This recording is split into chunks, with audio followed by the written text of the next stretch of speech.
Personat me aftësi të kufizuar në qytet për shkak të përfitimit të ndihmës ekonomike apo kempit përplasen çdo muaj në bankat e nivelit të dytë në Vlorë. Hysen Muhameti, kryetari i shoqatës së invalidëve, thotë se hyrja në këto institucione është e pamundur për shkak se aty mungon përshtatshmëria për personat me aftësi të kufizuar. Sipas Muhametit, jashtë çdo logjike, kjo kategori personash detyrohen të paraqiten çdo muaj në bank për të firmosur një dokument që vërteton se janë ende gjallë. Por për shkak se nuk hyn dot as për firmosjen e këtij dokumenti në brendësi të bankës, punonjësit dalin jashtë tyre duke firmosur në trotuar.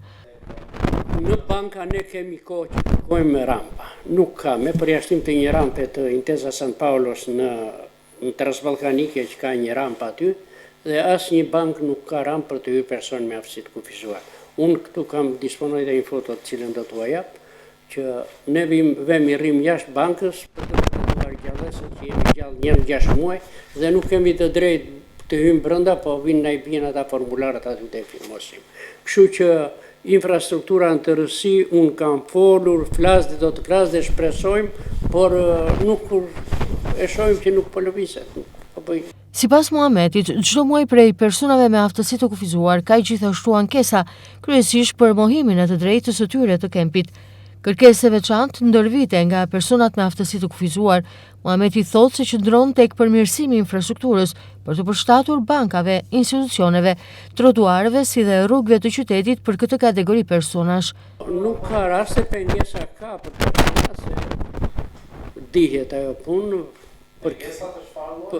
për kempin janë pengesa jo më është mohuar e drejta vlerësimit, jo kjo, jo ajo, po ato janë çështje që i kanë të tjerët në dorë, i kanë doktorat, i ka komisioni mjekoligjor dhe nuk i ka shoqata. Kupton, është një diçka, ne kërkojmë vetëm këto që kur personi është i gatshëm, është produkt i gatshëm, kërkojmë të zbatojnë këto gjërat e tjera që janë infrastruktura në për banka, në për rrugë, në për shkolla, në për spitale, në për gjitha këto gjëra që mungojnë. Në Vlorë, personat me aftësi të kufizuar, para dhe tetraplegjik vijojnë të jetojnë në një qytet përjashtues.